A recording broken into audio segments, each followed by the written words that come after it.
General Assembly, I'd like to speak about Africa's role in the future of this organization. However, it's impossible to do that without first considering the collective role that Africa played in its founding, which was small and relatively insignificant.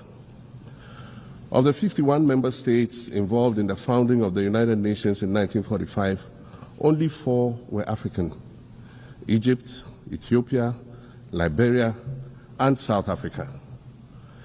It is important to point out that the United Nations came into being in the aftermath of World War II because of the inability of its predecessor, the League of Nations, to avert a large-scale global conflict, which had been its guiding purpose when it was founded in 1920 at the end of the First World War. Out of the 42 founding member states of the League of Nations, only 3 were African: Liberia, the Union of South Africa, and Ethiopia.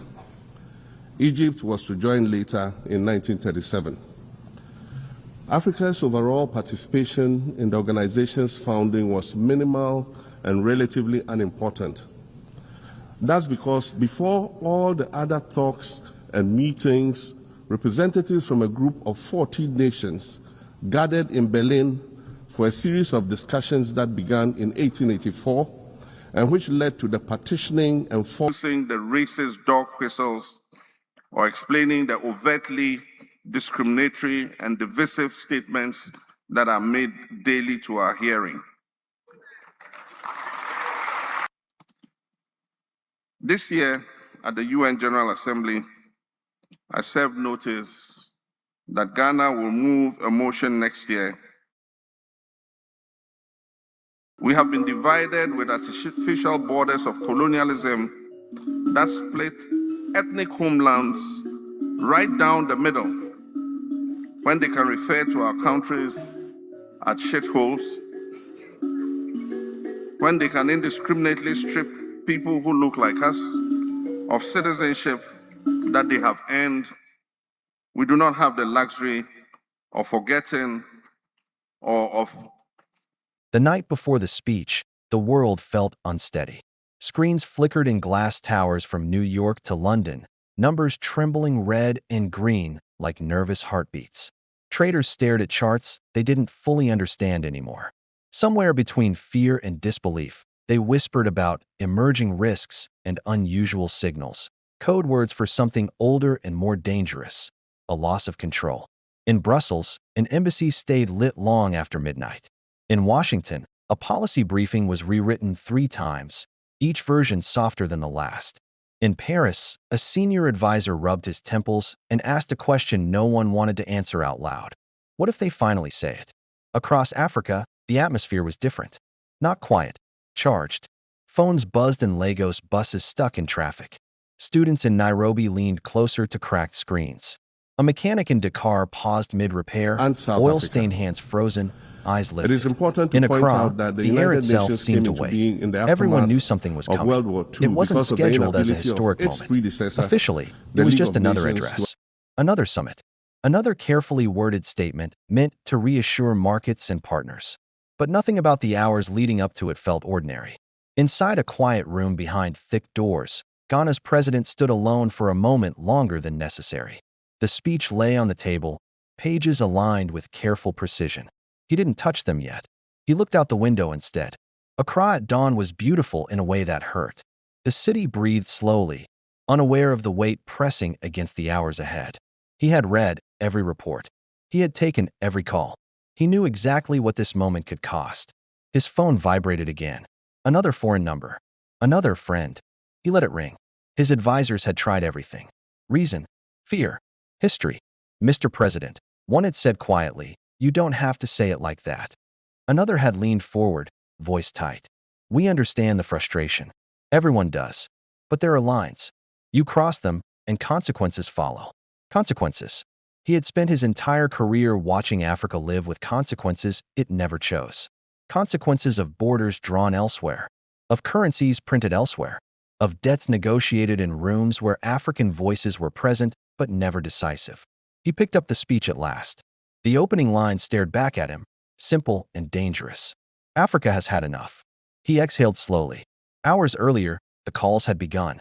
A familiar accent, smooth and concerned. "We hope your remarks will emphasize partnership." Another voice, colder. "This is a delicate moment for global stability." A third, barely disguised. "Markets are sensitive. Strong language could be misinterpreted." Misinterpreted. He almost smiled. Outside the continent, analysts spoke in abstractions. Risk exposure. Strategic interests. Aid dependency. They never spoke of dignity as a metric. Never charted humiliation. Never priced anger that had been accumulating for generations.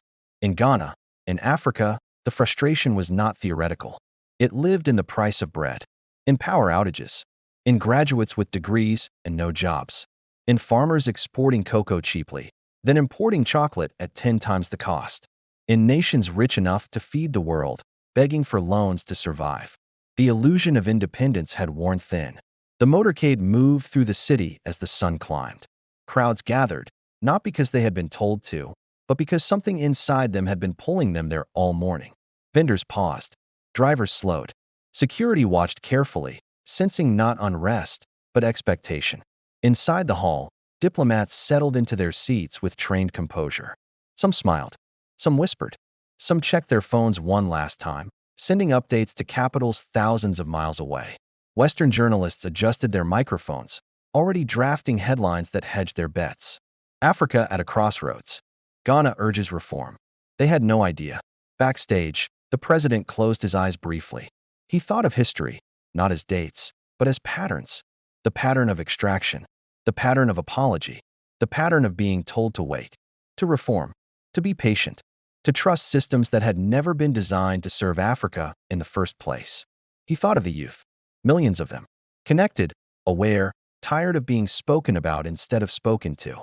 Young Africans who knew the names of IMF programs better than the names of their own futures, who had grown up hearing that prosperity was coming, if only they followed instructions. Instructions that never changed the outcome. The signal came. It was time. As he stepped onto the stage, the room stilled. Not silence, anticipation. Cameras locked on. Pens hovered. Somewhere in a newsroom far away, an editor leaned forward. The president looked out across the hall, then beyond it, as if he could see past walls and borders and oceans. His voice, when it came, was calm, almost gentle.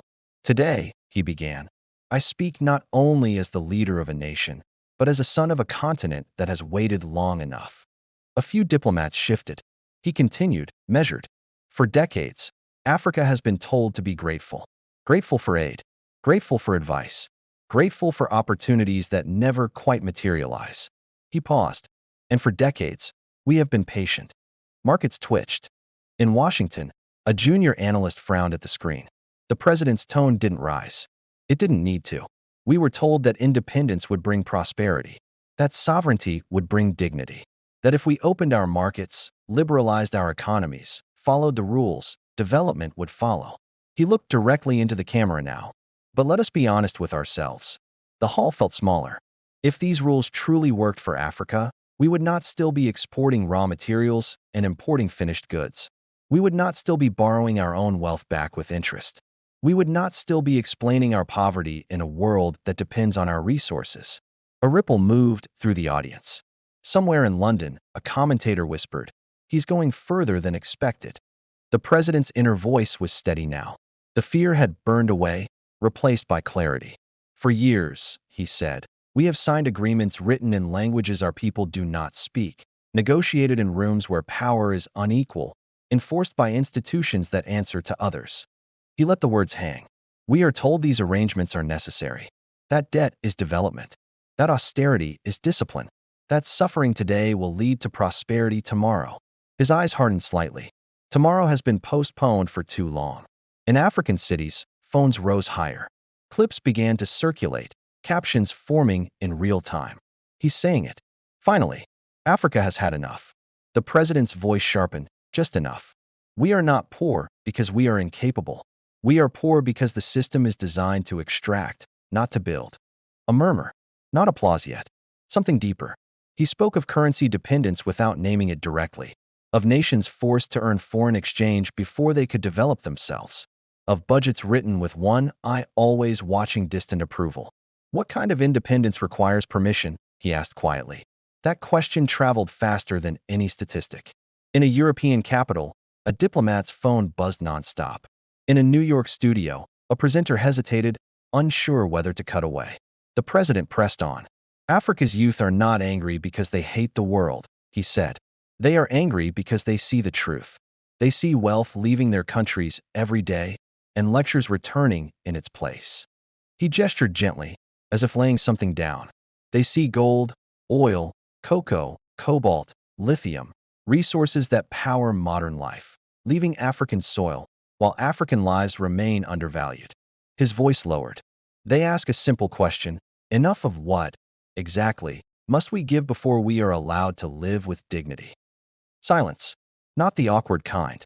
The heavy kind that means something irreversible has been said. In that silence, fear flickered among those who had grown comfortable with Africa's position. But in that same silence, pride began to rise elsewhere. The president straightened. Let me be clear, he said.